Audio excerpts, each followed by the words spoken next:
1장이 이제 원자와 분자를 해야 되는데 오늘 처음 오실 분도 있는데 그분들은 제가 동영상을 보내드리거나 이렇게 보완을 해드릴게요. 어제 이제 내과 의사를 만났거든요, 저녁에.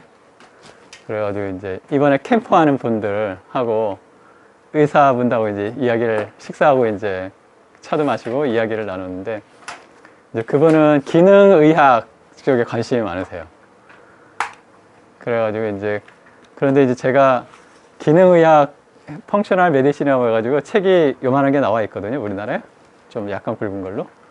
그래서 제가 구입을 해서 좀 본 적은 있는데, 제가 그걸 이제 자세히는 못 읽고 이제 쭉 훑어봤을 때 이제 느낌은, 기능의학이라고 말을 했는데, 약간 인체 대사 관계가 많더라고요. 그러니까 인체 생화학적인 대사 내용이 주로 많이 있고, 이제 그래서 이건 뭐 대사의학이네 뭐 이런 식으로 이제 생각을 했거든요. 메타볼리즘.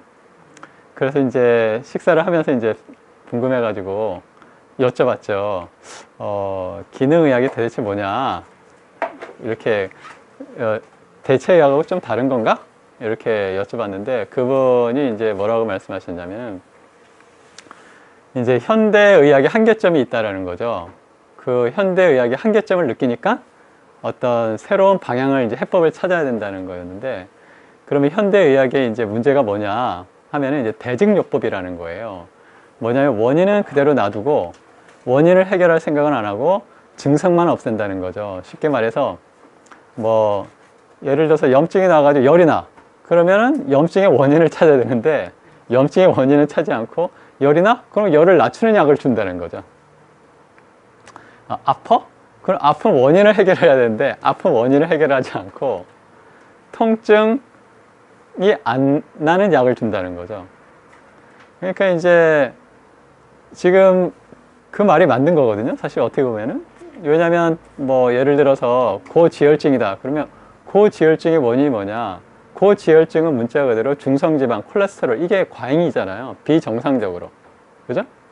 그러면 그 원인이 뭐냐, 콜레스테롤이나 중성지방은 어디서 오는 거예요? 음식을 통해서 오는 거잖아요. 그럼 음식을 잘 처방해야 되는데 그게 아니라 중성지방을 낮추는 약물, 또는 피가 엉기면 피가 엉기는 원인을 해결을 해줘야 되는데 그걸 해결하지 않고 그냥 피를 물키는 약물, 이걸 계속 먹인다는 거죠. 그러니까 원인은 그대로 놔두고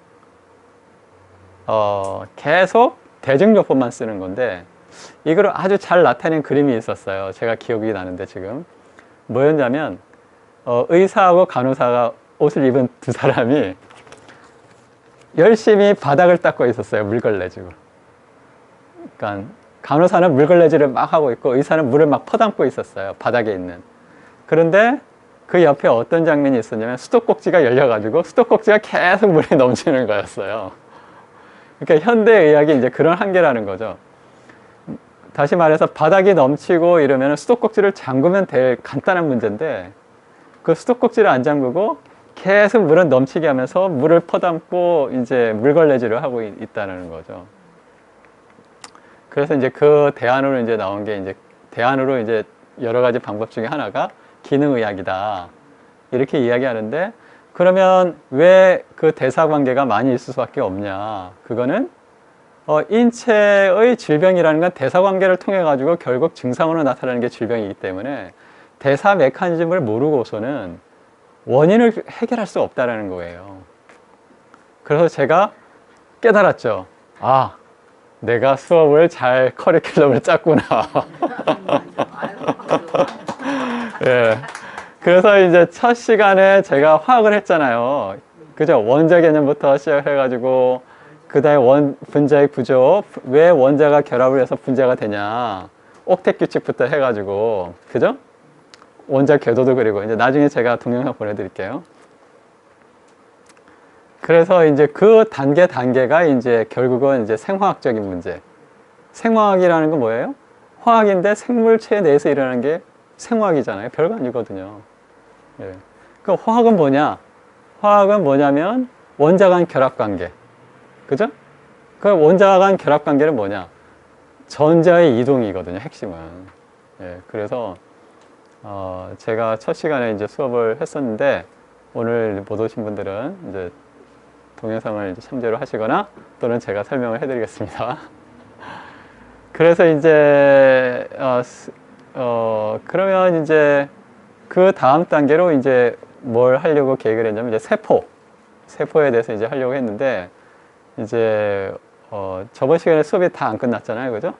그런데 그거는 다음 시간에 이제 이어서 하는 걸로 하고, 왜냐면 오늘 처음 오신 분들이 있으니까. 괜찮겠죠?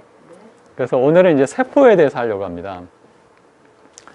근데 이제 세포는 이제 후크라는 사람이 1700년도인가 이 만원경을 거꾸로 해가지고 현미경을 발견을 했거든요. 그래서 이제 현미경을 이렇게 이제 죽어 있는 그 나무에다가 이렇게 보니까 이 방 같은 게 계속 이어져 있었어요.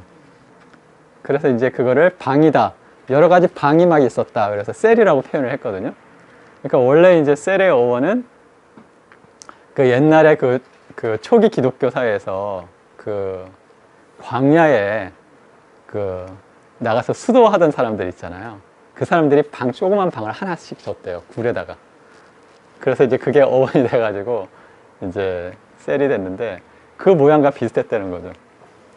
쉽게 말해서 후크가 처음 발견한 건 뭐냐면 세포가 죽은 거였는데 세포벽만 남은 거였어요. 그래서 요런 구멍이 뚫려 있는 이런 게 이제 관찰이 됐다는 거죠. 그래서 이제 셀이라고 표현을 했거든요.